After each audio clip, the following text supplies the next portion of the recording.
कार्बी विधानसभा में विशाल जनसभा को संबोधित करते हुए केशव प्रसाद मौर्य ने कहा कि उत्तर प्रदेश में भ्रष्टाचारी गरीबों का हक खा जाते थे। 2014 से बुंदेलखंड ने बीजेपी का साथ नहीं छोड़ा।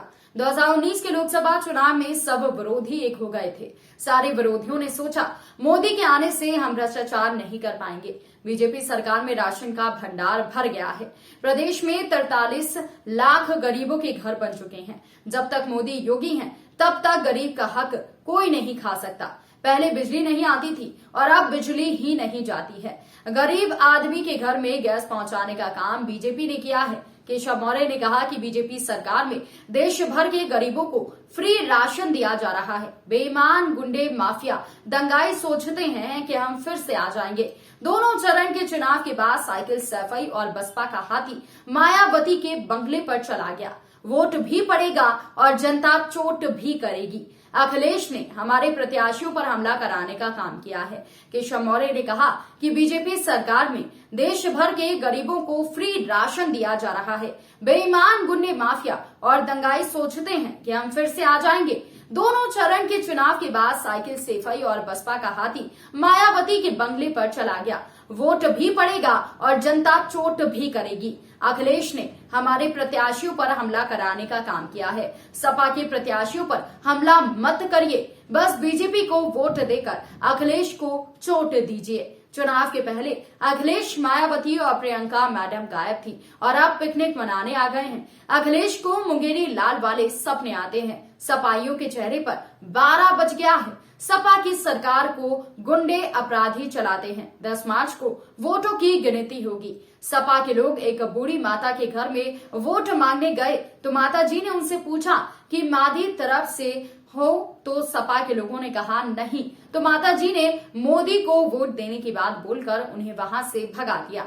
इसके साथ ही कहा कि अभी तक तो ट्रेलर चल रहा था, असली फिल्म 10 मार्च के बाद दिखाने का काम करेंगे। साथ ही सपा की सरकार में 500 रुपए मिलते थे, वो भी कुछ लोगों को ही मिलता था। अब 1000 रुपए मिलते हैं। हमारी सरकार बनते ही गांव गांव कैंप लगेगा। बुंदेलखंड में पानी का संकट था, लेकिन हमारी सरकार आने के बाद पानी का संकट खत्म हुआ। जानवरों की गर्दन भी बचाएंगे और खेतों की फसल को भी बचाने का हम काम करेंगे। अब दूसरी पाली के शुरू होते ही सिंचाई का बिजली बिल किसानों को नहीं देना पड़ेगा। बेईमानों आकर आपका फिर अपना अधिकार ना लूट पाए, इसलिए बीजेपी को जिताएं। साइकिल का बटन दबाएंगे तो गुंडा पैदा हो जाएगा। साथ ही साथ उन्होंने कहा कि जीतने के बाद मैं फिर आऊंगा। हम आपका भरोसा टूटने नहीं देंगे। भाजपा कोई भेदभाव नहीं करती, सबका साथ, सबका विकास, सबका विश्वास से यहाँ पर काम होता है। दलित के चरण धोकर हमारे पीएम मोदी सम्मान देने का काम करते हैं। और कोई जिला और क्षेत्र का काम देखता होगा, और जो नहीं देख रहे भविष्य में देखेंगे, क्योंकि ये भाजपा है। कौन आज बूथ में है, कौन कल जिले में होगा, कौन प्रदेश में होगा, कोई देश की राजनीति का नेतृत्व करेगा। यहाँ भाजपा में सब कुछ संभव है। इसलिए मैं आप सब लोगों के सामने आज यहाँ पर आह्वान, निवेदन, प्रार्थना लेकर के आया हूँ। 2022 का विधानसभा चुनाव हमारे लिए 2019 से भी महत्वपूर्ण है, 2017 से भी महत्वपूर्ण है। यद्यपि बुंदेलखंड ने अपनी तरफ से भारतीय जनता पार्टी और भाजपा गठबंधन के लिए कुछ भी बकाया नहीं रखा है, आपने हमें सभी 19 की 19 सीटें 2017 के विधानसभा में देने का काम किया था। इसलिए उत्तर प्रदेश में गरीबों के जीवन में खुशहाली लाने वाली सरकार के माध्यम से अनेक योजनाओं का लाभ जो भ्रष्टाचारी खा जाते थे, वह आप तक पहुंचाने में हम लोग सफल हुए हैं। मैं आप सब लोगों के सामने क्या भी कहना चाहूंगा, 2014 का जब लोकसभा चुनाव हुआ था, तब से बुंदेलखंड ने भाजपा का साथ और भाजपा ने बुंदेलखंड का साथ कभी नहीं छोड़ा है। और पूरे बुंदेलखंड के सम्मान और सुरक्षा और विकास के लिए दिल्ली का खजाना भी और लखनऊ का खजाना भी बुंदेलखंड के लिए, कालपी के लिए जुड़ा रहा है। मैं आप सब लोगों के सामने इसी बात को ध्यान में रखते हुए आज यहां पर यह कहूंगा, 2022 का यह विधानसभा चुनाव के पहले 2019 का लोकसभा चुनाव हुआ था। सारे विरोधी एक हो गए, वह सब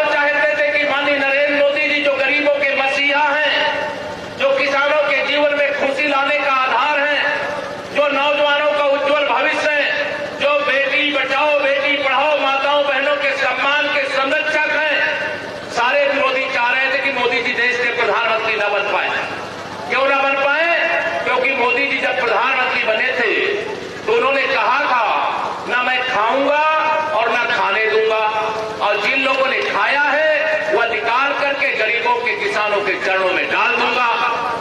इसलिए सारे विरोधी सबने सोचा ये मोदी ऐसा व्यक्ति आ गया है कि अब तो हम बेईमानी ही नहीं कर पाएंगे, भ्रष्टाचार ही नहीं कर पाएंगे।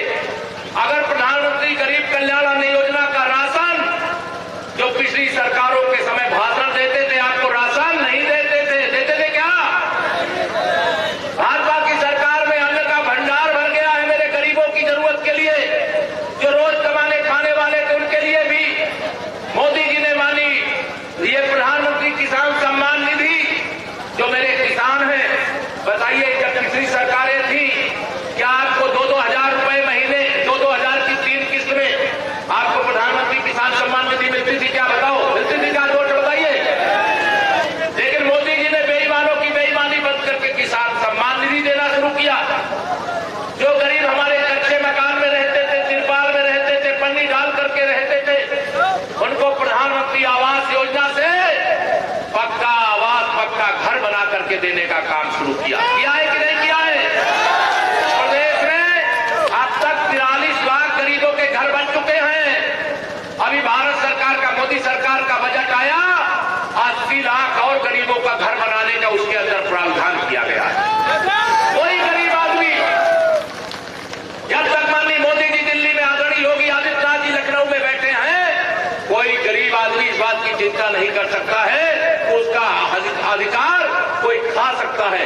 गरीब का हक गरीब के पास, किसान का हक किसान के पास, माताओं बहनों का हक माताओं बहनों के पास, नौजवानों का हक नौजवानों के पास लगातार पहुंचाने का काम हमारी सरकार ने किया है। विरोधी दल वाले आते होंगे, पहले क्या मुद्दा होता था कि बिजली नहीं आती है, यही मुद्दा होता था कि नहीं होता था? लेकिन इस बार यह मुद्दा है कि बिजली ही नहीं जाती है। पिछली सरकार के समय में अगर ट्रांसफार्मर जल जाए तो कितने महीने में लगता था? बताओ, याद है कि भूल गए आप लोग? अब बिना पैसा दिए लग जाता था। जब अखिलेश यादव जी की या मायावती जी की सरकार रही है तो बिना पैसा दिए ट्रांसफार्मर लग जाता था कि नहीं लगता था? लेकिन भाजपा की सरकार में अगर ट्रांसफार्मर जल जाए तो पैसा से लगता है कि बिना पैसा के लगता है? यही फर्क साफ है। इसलिए आज गरीब आदमी ये कह सकता है कि मेरा पक्का मकान है, गरीब आदमी भी कह सकता है मेरे घर में भी शौचालय मेरे घर के पास बना हुआ है, वो गरीब आदमी कह सकता है कि उसके घर में भी बिजली लग गई है, गरीब आदमी भी कह सकता है कि अगर बीमार है तो इलाज कराने के लिए 5 लाख रुपए तक का इलाज करा सके, इसके लिए आयुष्मान भारत कार्ड है। गरीब आदमी भी अब केवल चूल्हे में जाकर के रोटी बनाने का काम, लकड़ी और कंडे में बनाने का काम नहीं, बल्कि गरीब के घर में भी रसोई गैस का कनेक्शन पहुंचाने का काम